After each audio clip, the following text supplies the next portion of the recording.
get up now. I want all of you to get up out of your chairs. I want you to get up right now and go to the window, open it, and stick your head out and yell, "I'm as mad as hell, and I'm not going to take this anymore!" Good evening, everybody. Welcome to Smith Radio. Your host, Brian Smith and Kerry Smith. Giving you all the late-breaking news of last week, wrapping it all up. We chew on the meat and we spit out the bone for you, setting it all up for you. We expose what happened on Friday, Saturday, Sunday, because that's where the media loves to hide the tidbits of information that they don't want you to know about. So that's why you get to hear Sunday night, 5 to 8 p.m. Eastern, Smith Radio, Military Veteran Talk Radio. And we've been promoting this for the past couple of days now because we were able to get a hold of our friend Gary Byrne, Secret Service agent in the White House towards the end of George H. Bush. Right. Papa Bush, as my mother-in-law likes to refer to him. And and a couple of years into the very beginning of the Clinton era, and wrote the book Crisis of Character. Gary is out with a brand new book, Secrets of the Secret Service. And we have Gary live right now. Gary, can you hear us? I can. How are you? Fantastic. Thank you, Gary. This will be your third appearance on Smith Radio. We thank you very much. Thank you. I appreciate it. It's a lot of fun. Thanks a lot. Awesome. So, all right. Well, happy to have you on here. And let's talk about this new book. Now, we had you on here for your previous book. It was mostly about Hillary Clinton. This one, it seems to be more about what's going on with the Secret Service. What's the basic premise of this book? So, the Secrets of the Secret Service, as you mentioned, I spent 12 years in the Secret Service Uniform Division, 1991 to 2003.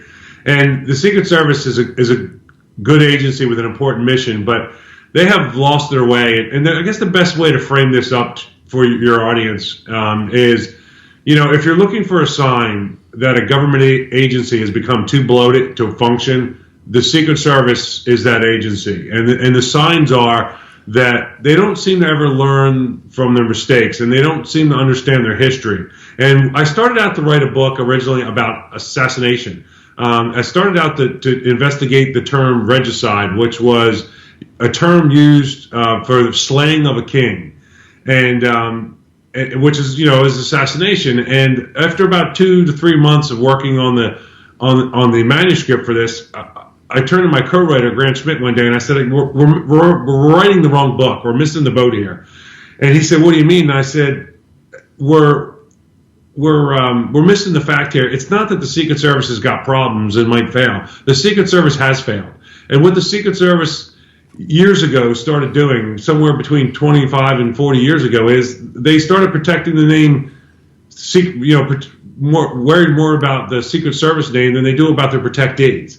And my book lays out the history of the Secret Service, from my perspective, as opposed from an agent's perspective, as opposed from some PhD or just a writer's perspective. It's what I experienced along with the history and what the problems are as I see them and solutions to them. That's, Brian's the one that read the book. What are some of the things that let me just say your first book, Crisis of Character, and I'm really, really happy that I was kind of worried when I opened the book up. I saw it's chapter 2 had to do with the Clinton characters. And I was like, oh, man, okay, well, that's cool. So I get into the book, and the second chapter, phenomenal, kind of gives you an overview of the Clintons and the whole debacle that went down. But then you start to actually expose, for lack of better words, the absolute asinine character. I mean, I am beside myself, folks. Bill Clinton got out the car in North Korea and started walking the bridge. What? Who does that? Well, is that not protocol? Is that something that tell them what happened? No. So what that is that's a president who, when it was time for him to stand by the flag and serve the military, avoided the draft. And then years later, he's a president, and his ego is driving him to look macho or strong, and he does that. And, I don't know if you know this or not, but one of the agents that was actually there was a coworker of mine. His name was Dan Emmett. And Dan Emmett talks about it in one of his books too. And we say that in our books, in Secrets of the Secret Service. I give Dan Emmett credit for what we used, and when you hear him describe it, it's basically, it was a photo op, but it's one of these deals where they let the ideal of making this guy look good or macho or let's say getting reelected, whatever the case may be, literally risk their lives. I mean, can you imagine if some North Korean just picked up a rifle and took a shot at him? There was nothing stopping that. I mean, right. We know how crazy they are, and that's just one example of how politicians get so reckless, and they'll do anything to get reelected. And they listen to their handlers, and they risk their lives, and then they coerce the Secret Service into compromising their security. Wow. I mean, I guarantee you there were many discussions about not doing that, but they buckled. That almost mirrors what I remember hearing about and seeing. There were rumors that Trump was going to get out of his limo during the parade on Inauguration Day, and we were all like, no way, no way. And sure enough, I saw scenes of him. Now, we were on the ground in the middle of the crowd, so we were nowhere near the parade at the time, but sure enough, I see scenes after the fact of him walking down the parade, and I'm... Okay, now hold on, Garrett. Yeah, go ahead. Before I read your book, when I was watching this live, I was like, oh, hell yeah. That's Billy Badass. That's Donald Trump. Right. Whatever. And I'm like, I bet the Secret Service is blowing up. They lose their mind. Who cares? Donald Trump. I read your book. It's courageous thing. Yeah, I read your book. Yeah. What a moron. what a moron. You don't do Because it takes one crazy person, right? Okay. So let me fix this up just a little bit. So you're right. It is reckless, but in this circumstance, it's not. If you notice, they get out of the car at a certain place, and what the Secret Service has done over the years. Now, listen, nothing is perfect, and I lay out many opportunities in this book for you to read where I show the mistakes they made. But I will tell you that in that route, and I mean literally, because I've worked 3 of these over my 12 years there. Oh, that's right. 3 of them. Every sewer cap is welded closed. Every avenue of approach, every window. We have every counter sniper team that we have, plus some support from other agencies watching every single window. You can't open a window anywhere on that parade route. Every person has been screened. Every person you see on the sidelines, the perimeter for that goes back blocks. Right. And I mean like city blocks. And everybody is screened. They have canine dogs walking back and forth the whole time. And it's as safe as you could possibly make it, because this is where the Secret Service does kind of good.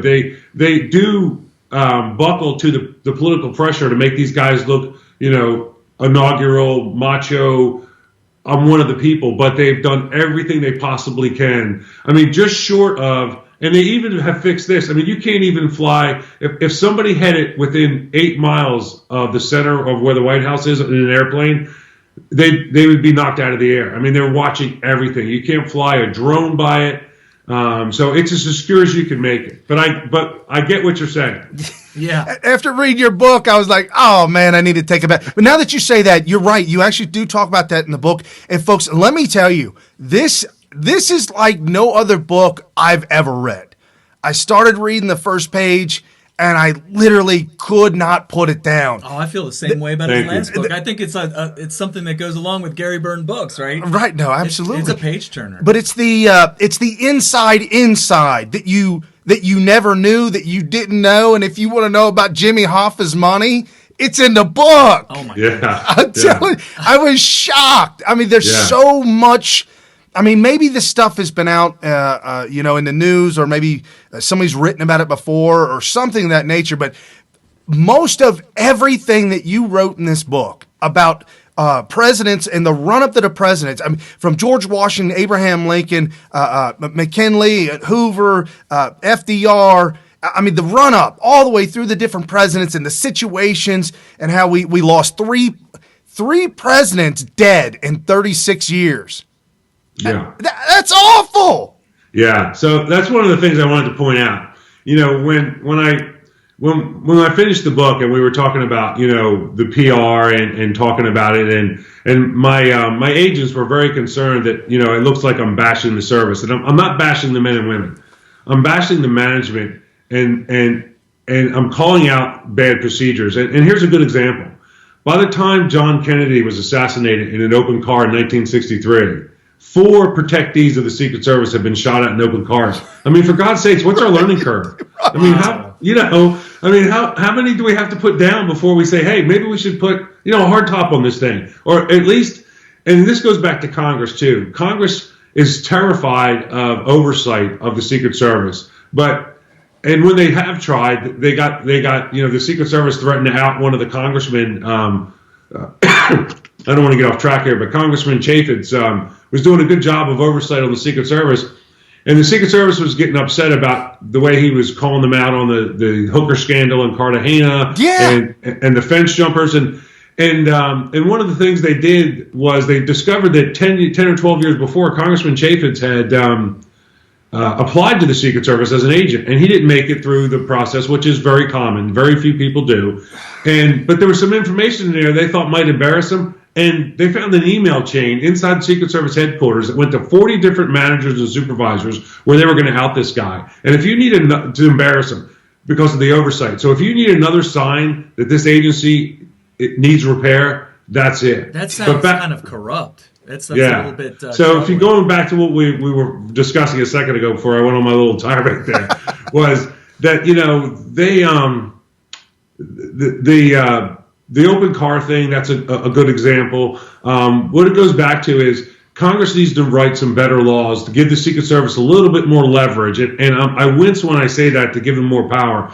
But they need to do this publicly. If you're going to run for office, and when you get to the point where you're a viable candidate, enough of a viable candidate to get Secret Service protection, then you should have to sign these open documents in public that say, I will not ever pressure the Secret Service to compromise their security to get me elected or to make me look good. Because as you know from reading the book, when you finish the book, you're like, how are any of these guys ever alive? And thank God we have a chain of command, because the real truth is the Secret Service's job isn't just protecting the president, the vice president. They're protecting our way of life. They're protecting the continuity of our government, right. And we're really protecting the Constitution. And it's time that they fix this agency's problems, and Congress needs to get involved and give them the tools to do it. And they need to have oversight on these guys and their procedures. So just to be clear, you're not necessarily bashing the individual agents or anything like that. You're pretty much talking about systemic issues, problems with the actual procedures. Right. Now, when you hear modern day news, you turn on the TV today,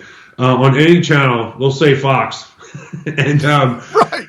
Yeah, and they're talking about the FBI and this investigation of this crazy Russian hoax thing or whatever it is. So I'm talking about the same thing. The FBI is very similar to the Secret Service. It is a bloated agency that all it worries about is its budget and its image. Here's a good example for you. In 2015, the director of the Secret Service had to admit in public, with a $2 billion, that's billion with a B, $2 billion budget, they didn't have an accountant or an accounting program. They didn't know where their money was going. Oh, no. They could not justify, they can't tell Congress how many government cars they have for their agents and where the money comes from.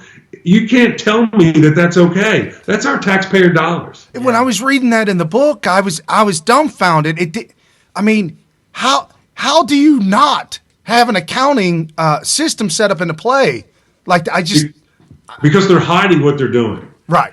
And what they've done over the years is they've gotten money for certain things, and they've used it to expand their physical footprint.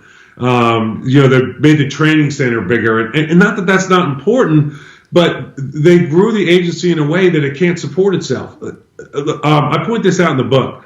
There's approximately 1,300 uniform division officers assigned to the White House and the Foreign Missions Branch. They're all in Washington, D.C. And as you know, they do the bomb-sniffing dogs, counter-sniper. They're the officers you see around the White House. They have the inside posts in the White House. Out of those 1,300, 1,100 of those officers are eligible to retire in the next 3 to 5 years. That's right. And they're not doing any. And every time they've tried to do something, there's so many layers of management, they screw it up. A couple years ago, it came out, a whistleblower came forward to Congress and told them that they had 300 uniform division applicants ready to be offered the job. They were screened, they had polygraphs, they had the drug testing done, and because there's so many levels of management, through a comedy of errors, they threw those applications out. It takes years to get 300 people that are cleared. Yeah, think about trying to hire somebody on a regular job. Yeah. I mean, I'm the company I work for, just a machine shop. If they need, a couple of new people, they might spend a whole month or two just finding some guys that wind up not even doing what they say they could do. Well, imagine you're exactly right. And so that's another aspect to it. And another thing I wanted to point out is the Secret Service is very good at portraying the Secret Service image. They want everybody to believe that the average Secret Service agent is a cross between James Bond and some character out of a Clint Eastwood movie. And that's not what reality is. Reality is they're good men and women that come forward to do a job, and they go through what they have to because they want to win. They want to be in the Secret Service and help the Secret Service win. But their management system, which is old and antiquated, and the best way, I use the term in the book, the old boys network and the plantation mentality, and that's the way they really are. They treat their employees like crap, right? And they work them into the ground. And their philosophy is, if I need 1,000 uniform division officers or 2,000 uniform division officers to do something to protect, to do our jobs, then I'll only hire 1,300 and work them into the ground because I don't have to pay the extra benefits or whatever. And then they take that money and they use it for something else. And Congress caught them doing that too. Right. And you were talking in the book. You talk about how the average officer might make $75,000 a year on a base pay type thing. But with the overtime, and again, I'm a machine shop guy. I know tons of guys who 65 hours a week, 55 hours. I work for a company that was mandatory 55 after 3 months. I'm like, wow. Yeah. Hey, what I get myself. But you're talking about $250,000 and 200,000 of that is almost, at least 100 and some odd thousand. That's overtime. Yeah. I've talked to uniform division officers doing my research quite a few times. And I don't name them because the agency is so vindictive. And I don't tell you anything about them because they are crazy vindictive. But some of these guys, like you said, their average set pay is, say, between $70,000 and $100,000. They're making $230,000 a year or more. And it sounds great, but to do that, the way they get paid, they only get time and a half, and it's not even real time and a half. They have to work 12 hours a day, 7 days a week. It's exhausting. You cannot maintain it. Now, you just mentioned you work in a machine shop. I bet you, $10 that anytime you've had an accident in that shop, where a machinist got hurt, and they went back and looked at the hours he'd been working. That's the first thing that stood out. That machinist had been working exorbitant hours, and right before he went on his, he finally got a day off, he had that accident. And that's what we see in the Secret Service. I mean, you guys know exactly what I'm talking about. Right, it's human nature. And speaking of that, I mean, the company I was at, there was about 4 or 5 guys that always worked 7 days a week. Not necessarily, but Saturday and Sunday might be a little bit different. 8 hours on Saturday, maybe 6 on Sunday. But it was a 7-day-a-week thing, and they were in competition with each other. And I'm telling you, a couple of them strung out on whatever. Yeah. They'd been there 25, 30 years. Guaranteed they'd never be drug tested. Guaranteed, never. No matter how bad they crash a machine, no matter how bad they wreck something. And if you looked at the books, it was always those guys that had the big dollar mess ups, the big dollar screw ups. The Secret Service is in charge of making sure that the president doesn't get assassinated or whoever it is that they're protecting, the protectee, as you were. And of course, this is human versus human. It's almost like a video game where you're going up against very smart people, and you got to have your rest, you got to have your brain and tip. Yeah, no, you're right. And here's the thing, let me hit on 2 points here. One thing, when you hear people talk about human behavior, for instance, when the Secret Service had that embarrassing incident with President Obama when they were down in Cartagena with the prostitutes, and you saw some of these former Secret Service executives come out, and one of them actually said, I've never even heard the word prostitute and Secret Service agent together. And I almost wanted to fall on the floor. Because that's the same guy who, when he was a high up at the White House during the Clinton administration, was having an affair with one of Clinton's staffers. Yeah, he might never heard the word hooker, but he knew what the word affair meant. I guarantee you that. And the other thing is that when you human beings, men and women, we have a lot of differences, but we have a lot of things in common. And if you're working 7 days a week, 12 hours a day, and I don't mean for short periods of time, I mean for 3 to 5 years, to the point where, and that's for the agents, for the uniform division guys, they're always at the White House, so it goes on forever. You need human contact. If you're at work all the time and you're away from your wife and your family and your kids, or even if you're single and you don't have the opportunity to go out and date, you're going to find that contact, human contact you need with the opposite attraction somewhere. And that's what leads to these affairs and these problems. And I'm not condoning what these guys did, But you're upping the percentage chance of it happening. You are, and they never want to look at that. And another thing, real quick, about the Cartagena thing is the day before the story broke, there was a female on that trip, a woman down there. She was a GS-13. She called back to Washington, D.C. to headquarters, and she got a hold of an executive that she thought she could trust, and she told them what was going on. And he almost laughed at her. He's like, oh, boys will be boys. It's no big deal. Don't worry about it. Well, then the story broke the next day. And then they call her back, and they're like, well, you didn't, and it's not like they're trying to blame her when they had to send 12 of these guys back. They knew what was going on. It's been going on for, forever. And the other point I wanted to point out to you, the other thing about behavior, when people talk about the assassination of President Kennedy, everybody, I laugh when you see people go, oh, the poor Secret Service. I'm like, not the poor Secret Service. It's the poor Kennedy family and the poor president. The Secret Service, let's set aside all the conspiracy stuff.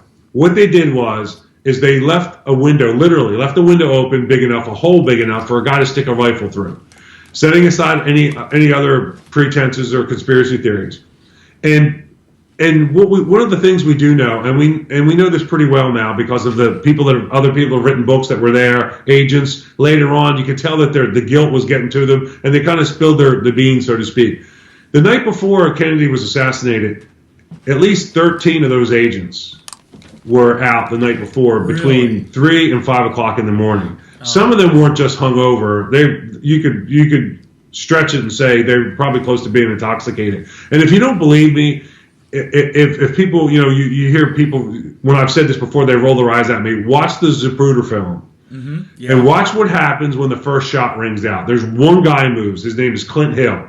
Clint Hill was Mrs. Kennedy's agent. He runs from the running board on one car, the car behind the president's, to the president's car under fire. Nobody else moved except for, you couldn't see this on camera, but 2 cars back is President Johnson's limo. And President Johnson's lead agent, a guy named Rufus Youngblood. As soon as he hears the first shot, Rufus Youngblood leaps up in the front seat. Their car was open too. Turns around, dives over the roll bar, jumps on top of the vice president and Mrs. Johnson, pushes them down on the ground and covers them with his body. Everybody else is staring there, looking around and stunned. Right. As the shots go off. And you don't think that was just lack of training? You think it was... Well, I do think it was lack of training also. Okay. Absolutely. And I know that is absolutely part of it, because after the incident, that's one of the things that they focused on. Their training went leaps and bounds. But you can't separate, listen, almost everybody that's hearing this has had a hangover. You don't respond as well. Oh, I know. Well, when you stay out till 5 a.m., I mean, you're exhausted. I mean, college, all right. Yes, at this age, no, man. No. And they tried to, and the Secret Service went out of its way to hide the truth. But years later, guys wrote books. I did my research. I wouldn't say anything like that. But the truth is, watch the video. And of course, you can't see what Rufus Youngblood does, but he talks about it in his book, and actually a couple other people talking about it in their books. And this guy was heroic. That's amazing that I've seen a lot of documentaries on the JFK assassination, and nobody's ever really mentioned that as the condition of the Secret Service agents at the time. And there was a young agent on the detail. He was the first African American to be assigned to the detail. It was temporary. During President Kennedy's running for the office, he ran across this guy who was standing post somewhere. He was a black agent. Of course, a black agent in the Secret Service back then stood out like, an Eskimo in hell. It was an unusual sight. So he went over to talk to this guy, and he liked him. So anyway, he requested later on that he, and it's not, for the Secret Service, I'm going to kind of defend him here. There weren't a lot of blacks in the Secret Service at the time, but, you got to look at the time frame. It's the 60s. Right. And he wasn't on the detail because he was black. He wasn't on the detail because he was a young guy. And they groomed him along with, for experience and stuff. But anyway, they gave him a 30-day rotation. And he was there that morning. And he came out and wanted to tell the truth. And the service did everything they could to squash him. Even Congress ignored him because they didn't want the truth to come out and embarrass the agency. But these guys were out the night before, and I don't, you can talk as much macho crap as you want, but I've been there. I've been hungover. You don't perform. And when you look at their behavior, and you look at the one guy who, at the instant he hears the first shot and he sees the president's under distress, takes off.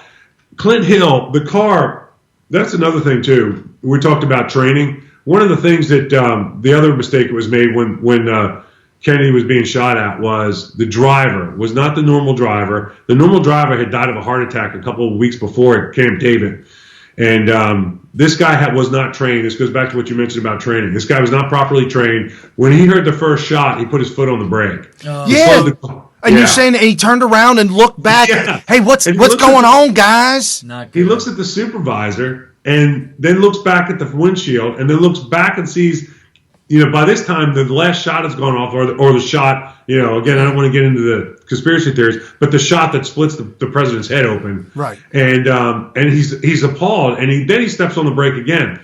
Now, if he hadn't have, I doubt Clint Hill could have caught the car. But when Clint Hill caught the car, it was going 11.2 miles an hour. That's insane. He was wearing a suit. I know. It was incredible. That's insane. No, when I read that story, I have never, folks, I'm telling you, we're talking with Gary Byrne, Secrets of the Secret Service's new book that's out. This book is going to go down as a historical document. I mean, it is amazing how you lay everything out one after another, and I've never heard JFK assassination put together quite like you did, and it's the whole thing we talk about here on Smith Radio. Occam's razor. The most simplest answer is usually the right one, and the way that you laid it out, the way you talked about it, I started getting emotional when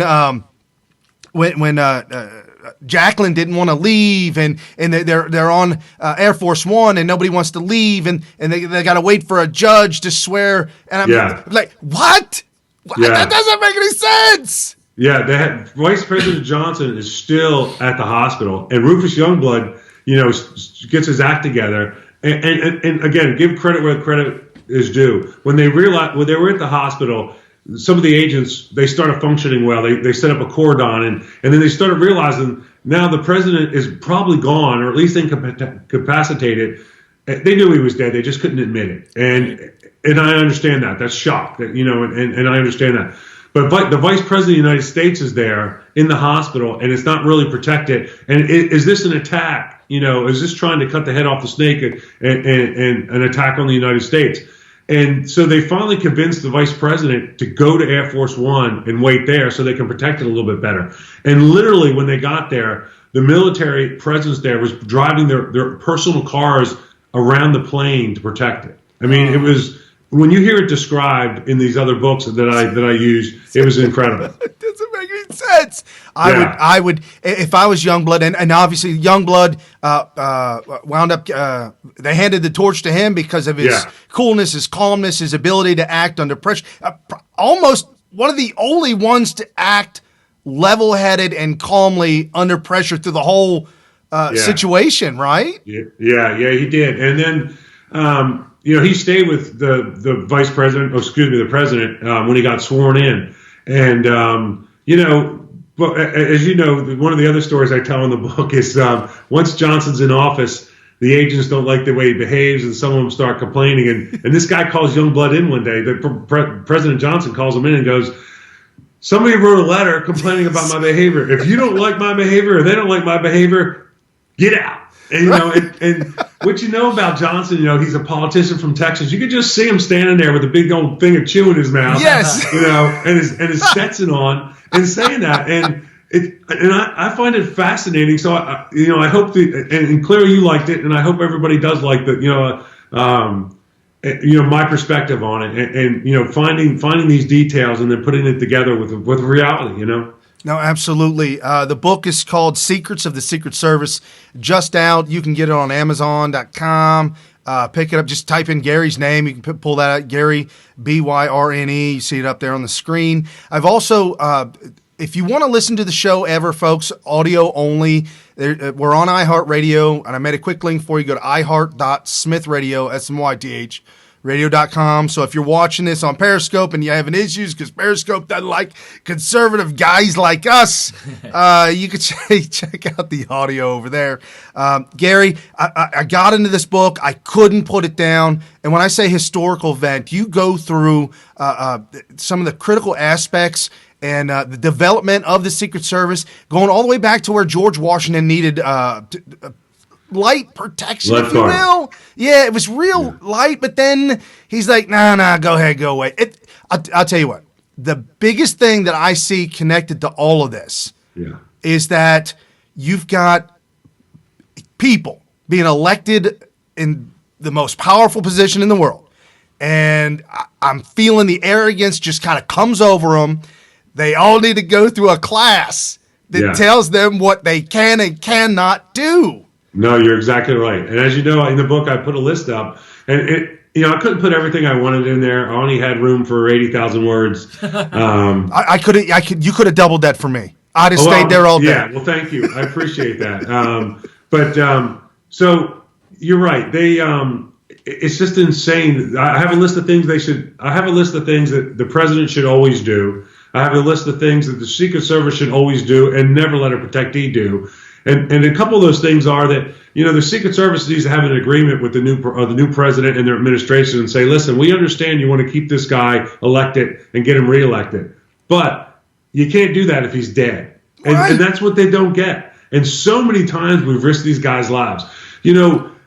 I was no political fan of President Obama's, but the two things President Obama and I had in common was, we both had 2 children and we both had tall wives. Right. Other than that, but he was the president. He was my commander in chief. I was an air marshal for a long period of time, still in the federal government while he was there.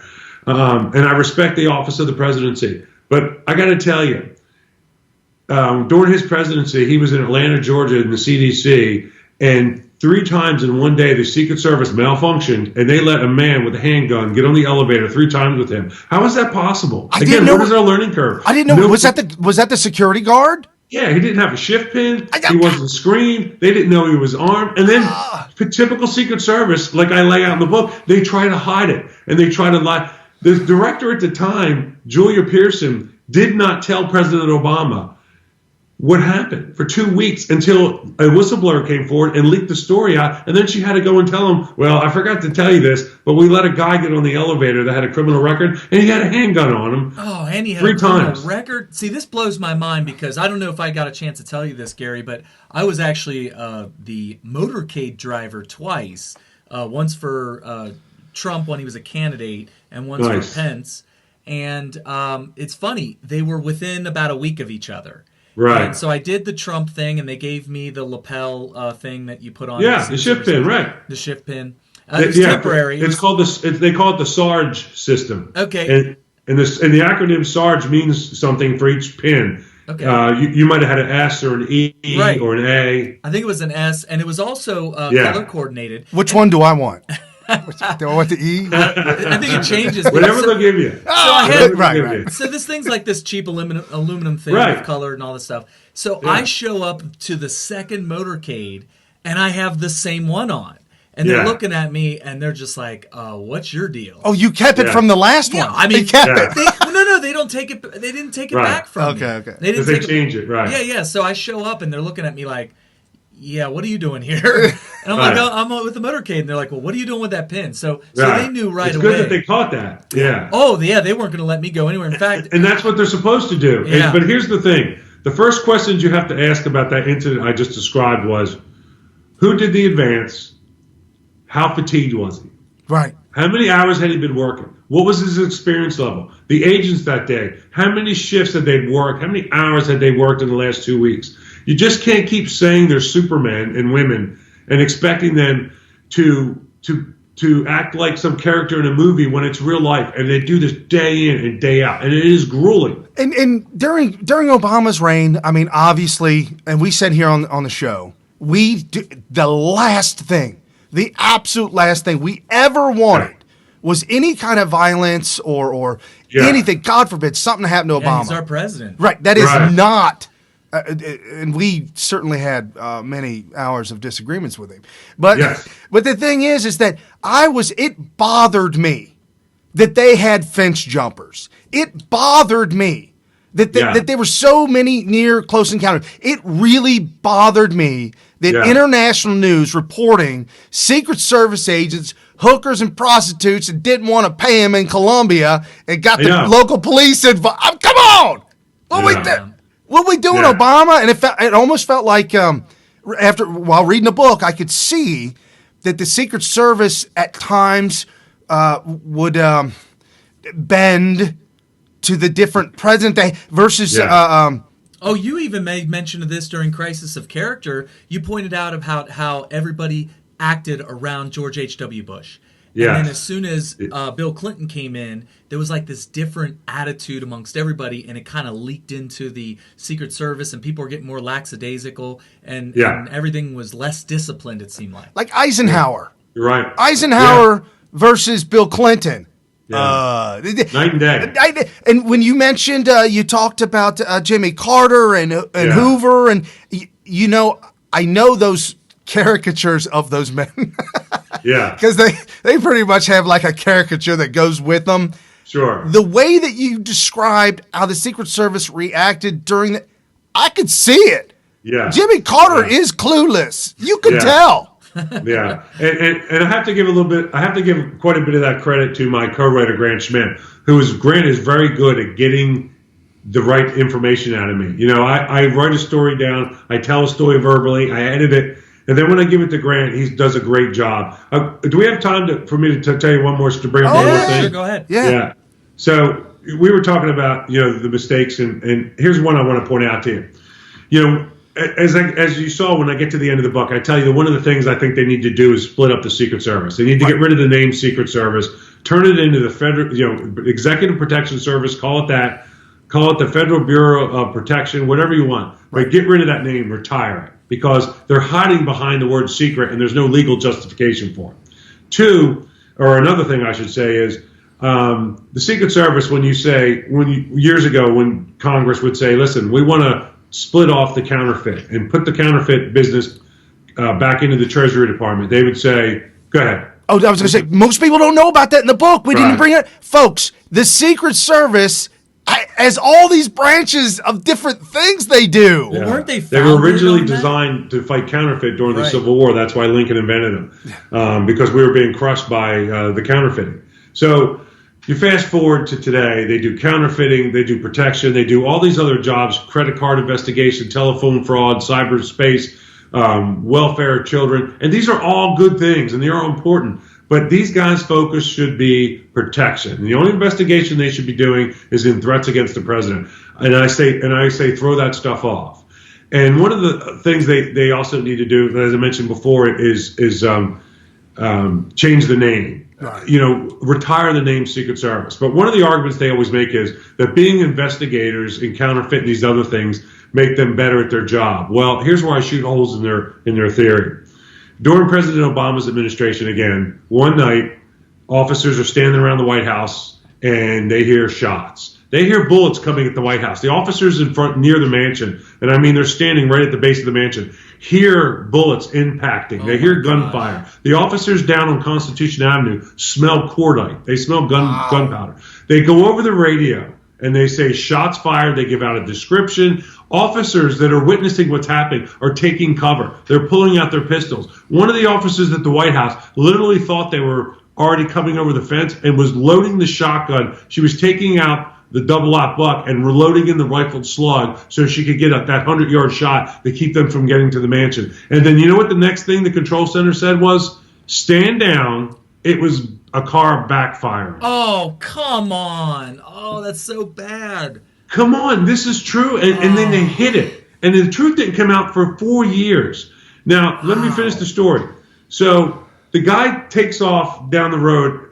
No, I'm sorry. As he's doing it, I tell the story in the book. As he's doing it, behind him is a taxi cab. The passenger starts tweeting what's going on. Hey, there's a guy shooting at the White House. What? So, and he sends it. Sends the tweet to the Secret Service tweet. At Secret Service. Yeah, handle. right. Yeah. And the officers reported what they saw. The guy goes down the road a little bit, wrecks the car, gets out, leaves the rifle in the car. The Secret Service, the Park Police find the car. Metropolitan finds the car. They see the guy walking away, this strange guy. They don't go after him. So, and I don't want to take up your time and tell the whole story. No. Go ahead. The point is that every step they messed up this investigation.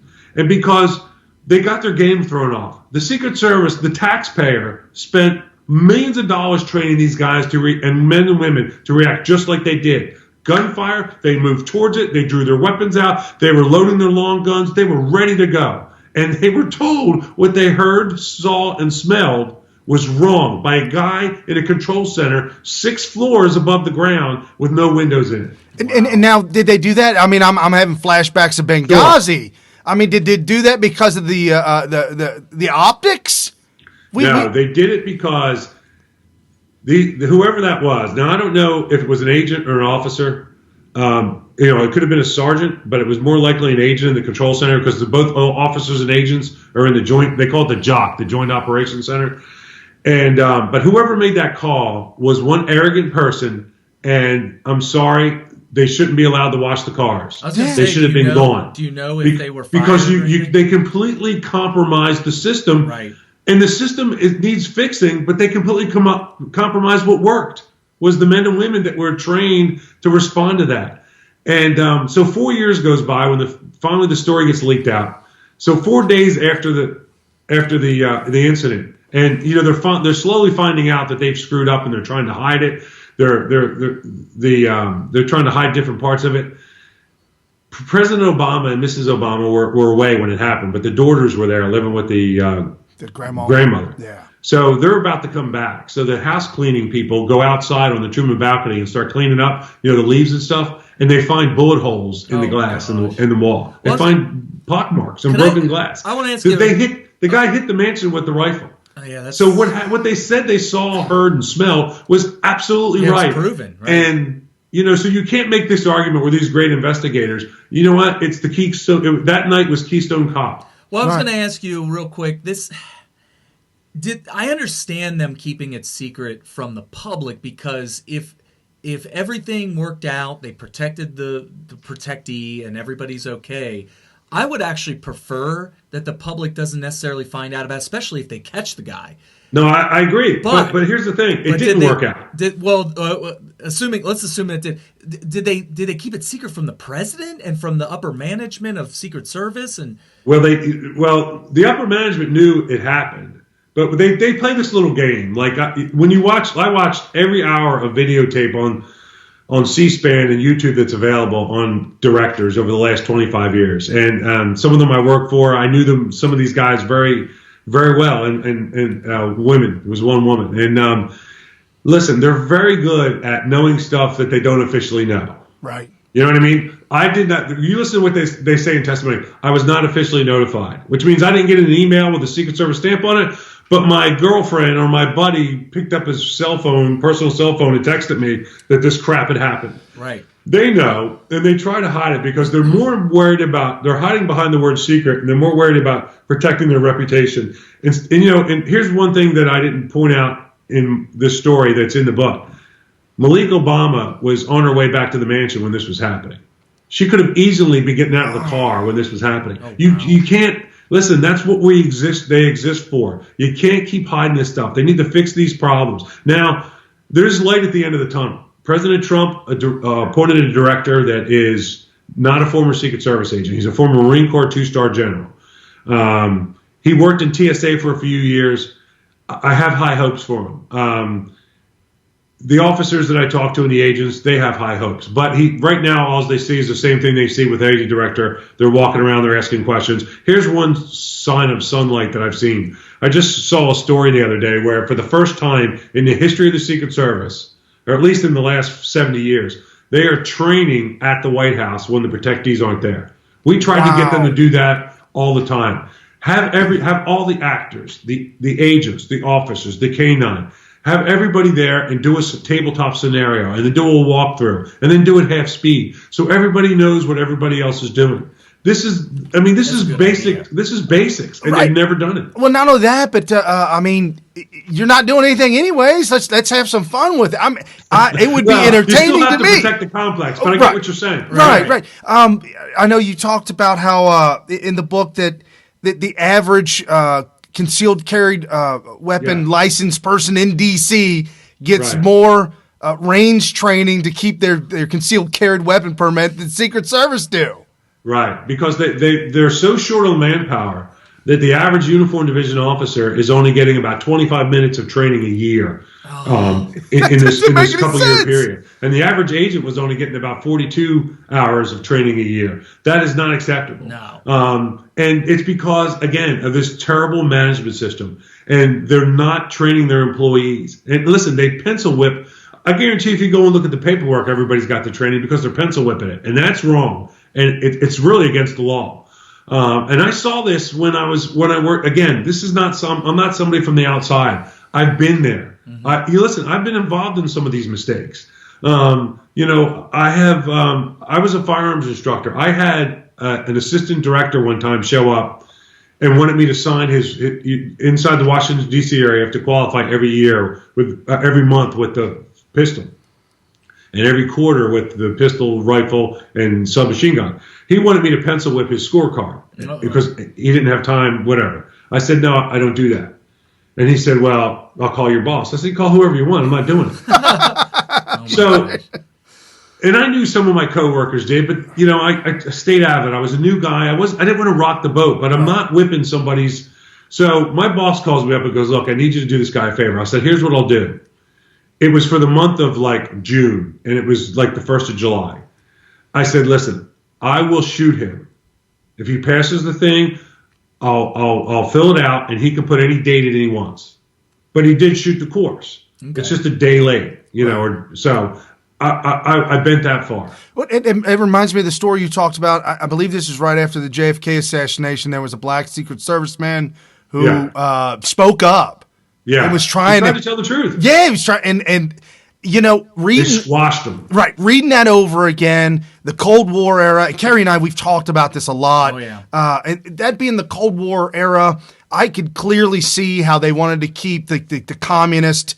They didn't want to They didn't want to alarm the public so much that they would demand that Johnson launch a full nuclear retaliation against the USSR. So obviously, and I could see why they did the Secret Service agent the way they did it, which is wrong. Though wrong. No, it is wrong. And even if that was their motivation, let's look at it from this perspective. How about we train them up, have the manpower we need, so we can have the training that we need, so they really are that good. Well, how about we do that? Right. Hey, that's a novel idea. Yeah. So because I used to laugh years ago when I was there, we were training some agents for the counter assault team, and the counter assault team are the guys that ride in the back of the Suburban in the motorcade, and they have a very, very critical, dangerous job. And their job is when the motorcade's attacked, they stay and fight to the death. That's what they do. Wow. And over the years, their training has gone back and forth, and even when they're not that good, they're still pretty good. But there were some times there where they got a couple agents on there who were, they wanted to, because they were wearing, black BDUs and they thought they were Delta Force or Navy SEALs, and they really weren't. But they weren't trained for it. Well, they had some good training. Don't get me wrong. And at one time, the truth is, a lot of that training that these special teams, the counter assault team and the uniform division emergency response team, some of the drills that they do, it really does come from that stuff. The Secret Service does have a very good working relationship with these special teams. You've heard the stories about when technology's developed, the Navy SEALs test it first and then everybody else gets it. Yeah. Well, as soon as all the military, the special forces guys have it, it comes to the Secret Service. So, I mean, there is a relationship there. But some of these guys, their swagger is a little too unrealistic, and you see it play out. I was doing a training scenario one time, and I'm behind a piece of plexiglass, and we're using simunitions, which are small bullets with a little bit of powder in them, and they have a soap, like a color, like paintball. Right. And this guy's supposed to be hiding behind cover. It's a cover and concealment course. And when he moves from one piece of cover and concealment to another, I don't shoot at him. But if he gets behind the cover and concealment and he's sticking a body part sticking out, an arm, an elbow, a foot, I shoot at it. So this guy's foot's sticking out, I tag it, and it hurts, So he pulls his foot back in, then he sticks his arm out. Bam, I hit his elbow. So he moves to the next piece of cover. I let him move. He moves fast. He gets behind the cover, but he gets too close to it. And the top of his head's sticking up. And I count like 1001, 1002. And he does have he's got protection on. And I get to like 1005. And I look over at the sergeant who's running the course and this guy's supervisor. And they're doing this. Gotta do it. So I tag him. Yeah, so I tag him. And he stands up and he puts the gun down and he goes, "That's it, I'm out." I'm like, there's no time out. This is real life. This is, this is training for real life. Wow. So that's just a one-time thing. Wow. But anyway. So I got one last question that I know Brian would be really upset if I didn't bring this up. We were both in the military. He was in the Air Force, just like you were, Gary. Yeah. I was in the Marine Corps, but I was a Harrier mechanic, an aircraft mechanic. So we're all you were busy. Yeah. So I was in the machine shop being called out to the flight line to remove the bolts and stuff they broke. So yeah, probably. Especially in those hard to reach places. So, but I understand how aircraft systems work. Sure. And it takes multiple cascading failures to bring an aircraft out of the sky. Right. But you were just describing a situation where they're shooting at the White House and everybody's doing everything perfectly, and one guy or girl calls up and says, "No, everybody stand down, it's a backfire." It's almost like the opposite. Instead of a multiple cascading failure in order to have a full failure like in an aircraft, it's like everything could be doing great and one little tiny little stupid little thing happens and the whole system collapses. Yeah.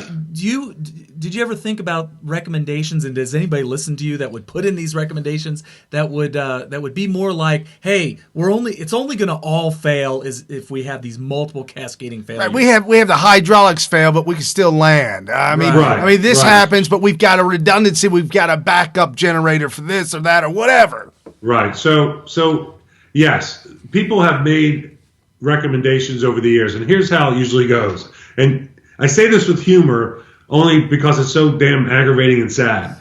The common, and you guys have heard this yourselves, that's a great idea. We'll look at it. It's on my desk. And, but to be completely fair again, I'm going to defend them a little bit. So in the early 90s, we had this big hands-on meeting. Everybody that was available at the White House with the director and his staff. And then it was kind of a touchy-feely thing. They were trying to reduce. There were a lot of complaints leaking out into the press about the service and the bad working conditions. But they were trying to, step up the communications, and I give them credit for that.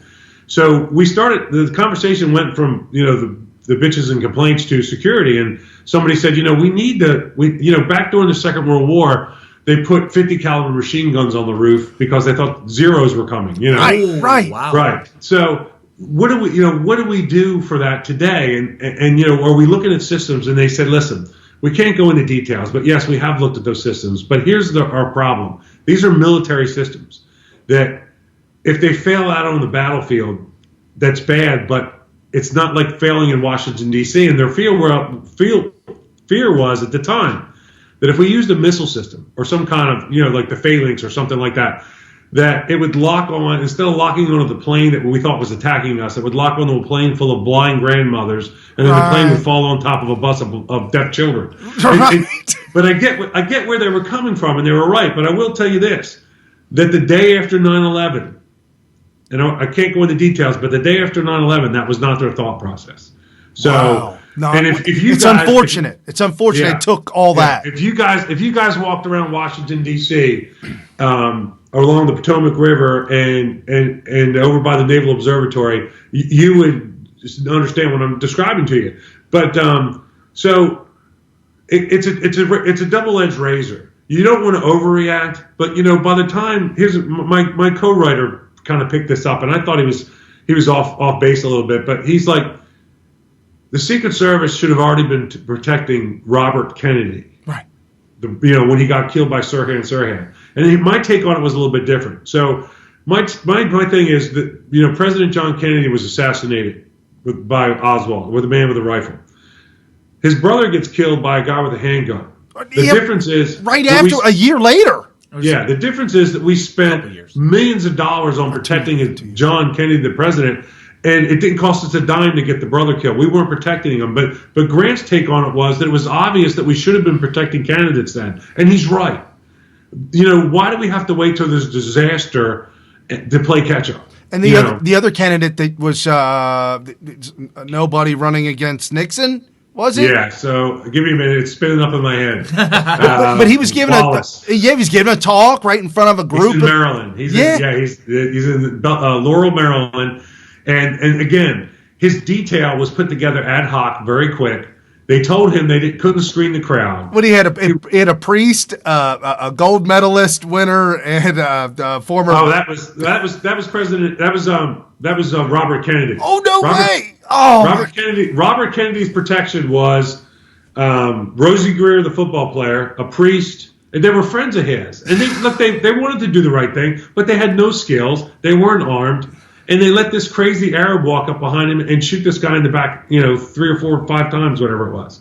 So, but the other assassination you were talking about was in Maryland, and George Wallace was running for office, and he was, a pretty devout separatist. I want to use the term racist loosely, but that was his thing.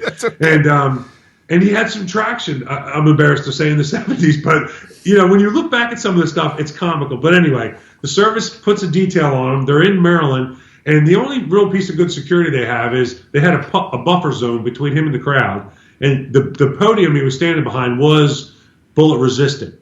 Okay. And so anyway, and I use the term bullet resistant because, as you guys know, nothing is bulletproof for long. It's bullet resistant for a short period of time. Everything breaks down. But anyway, so everything is going fine. He gives a speech as Wallace comes down the steps. And this is where I talked about you have to get these guys in Congress involved in this and sign these documents publicly that they're never going to do this. And he breaks he closes the barrier. There's about a 25-foot clearance, and he goes to the rope line that's unscreened and starts shaking hands because everybody loves him, right? They're all cheering for him. Mm-hmm. And 2 people back, there's this guy. He pulls the pistol out, and as he goes, pushes it out, and an old lady sees it and tries to push it down. He gets a couple shots off and hits him right in the stomach. Falls down there on the ground. You couldn't have been sadder. When he lived though and paralyzed for life. He did. He spent and he always said, the Secret Service told me exactly what the risks were, and I told them I didn't care. But I'm saying we need to fix that. Right. That when they tell you the risk, that you don't have the authority to override them ever. And when you said that there's possibly somewhere a document signed by JFK. Being told, hey, the grassy knoll ain't a good place to be hanging out at, buddy. Yeah, the open car. We were told in training that he signed a document that said that he was going to use an open car. Right. So, I believe it exists, but I do know there is a legal process that certain protectees can sign off on the security, like the spouses and the family. And I do know it takes place. And Bill Clinton escaping. Oh, we got a runner. Yeah. We got a runner on the White House lawn. I can't tell you. And his lawyer had him in his back seat. Bruce Lindsay, yeah. So, and here's the thing. It's funny now, but I can't. It's humorous. I get it, and it's hard to believe. It is. That's why I'm laughing because I'm dumbfounded. Yeah. No, we were all dumbfounded. Here's the thing. I can't tell you how demoralizing that was. I mean, it literally changed everybody who was working there at the time. I saw a change in our demeanor.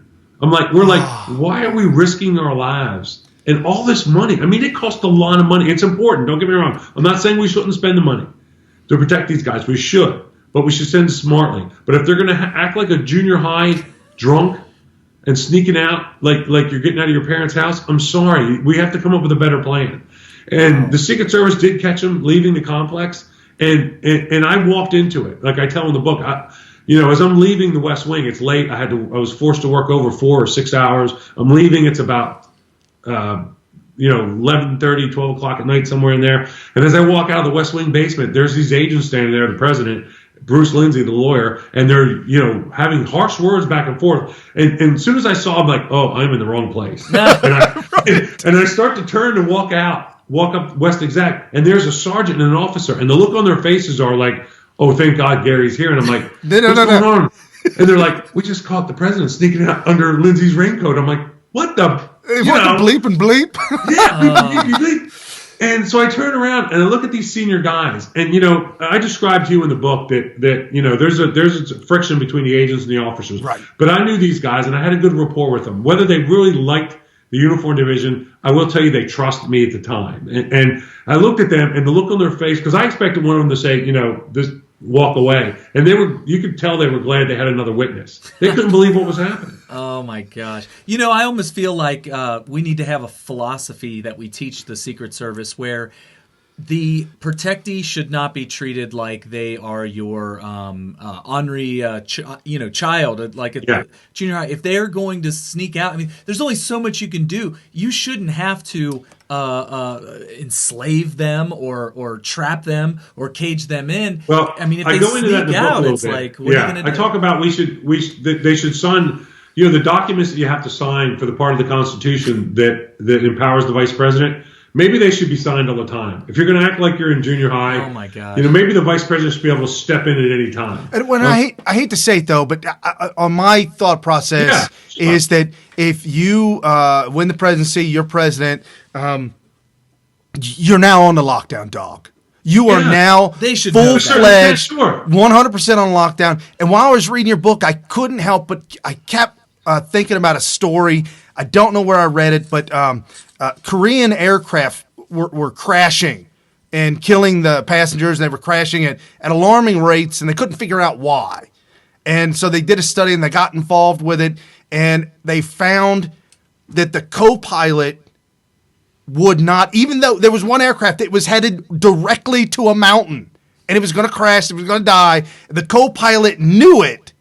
But out of this hierarchy and level of discussion, he would die. He would kill everybody. And I'm not going to tell him because I don't want to embarrass my senior. He's not the pilot in charge. Right. Exactly. And they had to change that whole culture of thinking. The entire culture of thinking had to change. In the military and in commercial airliners. You're right. You're exactly right. And the Secret Service, here's the problem right now. Like I said earlier, and I'll wrap this up. I'm going over time on you. I'm sorry. Right. That's fine. They are. Listen, we need no more signs that they're in trouble. If the Secret Service was the Titanic, they've already hit the iceberg. The propellers are up in the air. Before we have a catastrophe, and we're having another gut-wrenching ceremony of some president's kids standing there saying goodbye to their parents or their family. Let's fix this crap now. Right. We don't need another, 3 or 4 year old saluting his father. I know. The cast that's going away. Not cool, guys. Not bad. cool. And then the story about Ronald Reagan. Yes. Folks, we almost lost Reagan. And the whole time I was reading, we're going to wrap this all up. Gary, thank you so very much. Thank you. I got so emotional thinking about Trump. Oh, my God. I have no words. Yeah. The movement that has been set forth, the changing that is happening.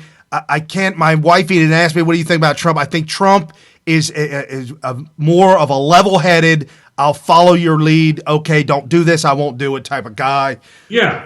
But the other problem to this is, and this will be the last thing I say about it, is you can't discount the mistakes.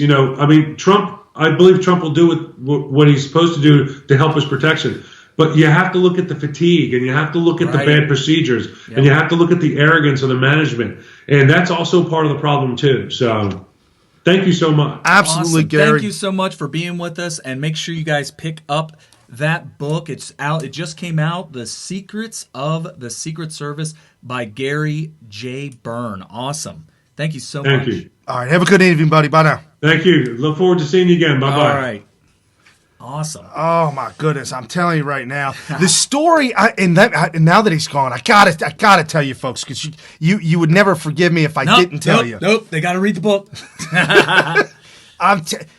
We almost lost Ronald Reagan. Yeah. It was by really one single decision. One single decision. Really? What was the man, decision? the Secret Service jumped on Reagan. Reagan was laying in the car, and the driver was driving away. And the guy got up and looked at Reagan and was like checking him out, making sure he was fine. He couldn't see any blood on him or anything like that. And then he saw that he just foaming at the mouth and it was bloody. And he was worried that he broke his rib and maybe punctured his lung. And then he started to drown. And the driver could have made one of three decisions. And the one decision that was probably the most dangerous because it wasn't a secured site, but it was the right one, was to get him to the hospital. Otherwise, he would have been dead. Yeah. I mean, what were they going to do? Take him back to the White House? Yes. Or maybe some sort of a naval hospital or something like that? They were going to. The option was to go back to the White House. Wow. So And if they did went, the right decision. And they had a medical staff on duty at the White House, but in the book it says flat out, if they went to the White House, they were clearly not equipped, and he would have drowned and he would have died. Yes, because I saw a show not too long ago where they were talking to the actual doctor who did the surgery on the president, and he was talking about how nervous he was, and he was like, oh my gosh, this is really important. They put him under, they did the surgery, they cut him up, they searched and searched, and it took him for a long time to find the bullet. And if they didn't find the bullet, he probably would have died. And so and it was in his lung. Yeah. He had this collapsing lung and everything like that. So yes, seconds mattered, and so the driver of the vehicle was a Secret Service agent, Right, and made that decision to get him to the hospital and saved Ronald Reagan. And that was like what, in the first or second year of his presidency? Right. Months into it. 81, 82. Like he was newly elected. Absolutely. Yeah. It was really early because shortly after he was elected, they were worried about his approval ratings. And then the whole country rallied around him in support after being shot. And I remember they reported that he had like a 91% approval rating, which of course was typical if you're, when a tragedy like that happens. That happens. So seriously, folks, you've got to go out and get the book. Yep. It will. I'm telling you, it's going to go down in history as a historical document. He goes from very beginning, from George Washington all the way up till today, naming the presidents, the details with the names of the Secret Service members. I'm so glad you read it. I'm so glad. Each one of the Secret Service members, he details exactly where they were positioned, how it was set up, how it went down, and he even got into the. I'm telling you, I'm taking this one home. That's all I'm going to say. It blew my mind. I'm telling you, Jimmy Hoffa, he's in the book. Jimmy Hoffa's in the book. I can't believe it. Nobody knows what happened to Jimmy. Are you saying Gary Byrne? He knows what happened with the money. Hold on, I need to find out where Jimmy Hoffa is. He knows where the money came from, where the money was at. And then gets into Nixon, the whole Watergate scandal, gets into the bugging of the White House, gets into the whole Clinton thing and actually having to testify. I mean, it's just on. It is a very well written. You'll get sucked into it, and it's amazing.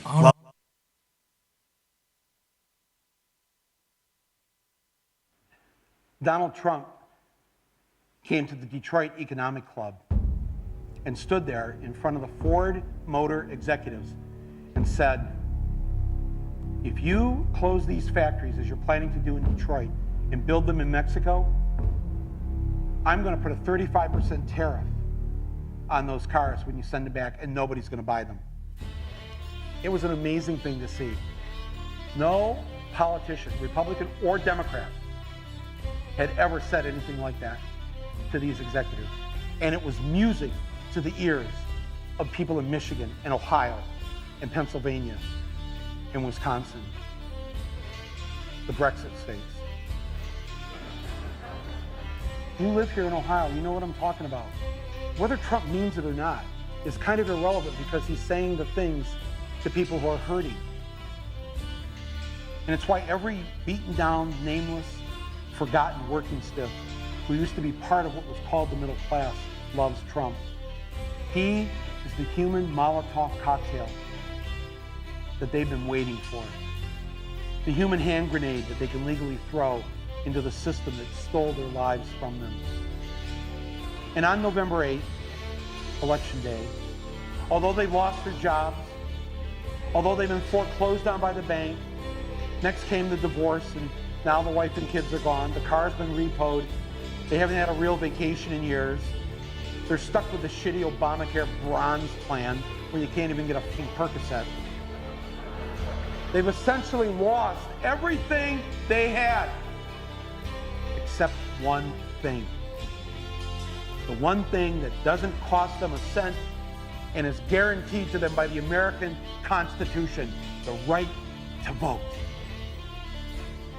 They might be penniless, they might be homeless, they might be fucked up, it doesn't matter, because it's equalized on that day.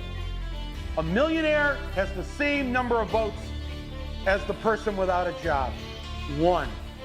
And there's more of the former middle class than there are in the millionaire class. So on November 8th, the dispossessed will walk into the voting booth, be handed a ballot, close the curtain, and take that lever, or felt pen or touchscreen, and put a big X in the box by the name of the man who has threatened to upend and overturn the very system that has ruined their lives. Donald J. Trump. They see that the elites who ruined their lives hate Trump. Corporate America hates Trump. Wall Street hates Trump. The career politicians hate Trump. The media hates Trump after they loved him and created him. And now hate him. Thank you, media. The enemy of my enemy is who I'm voting for on November 8th. Yes, on November 8th, you, Joe Blow, Steve Blow, Bob Blow, Billy Bob Blow, all the blows, get to go and blow up the whole goddamn system because it's your right. Trump's election is going to be the biggest feud ever recorded in human history. And it will feel good.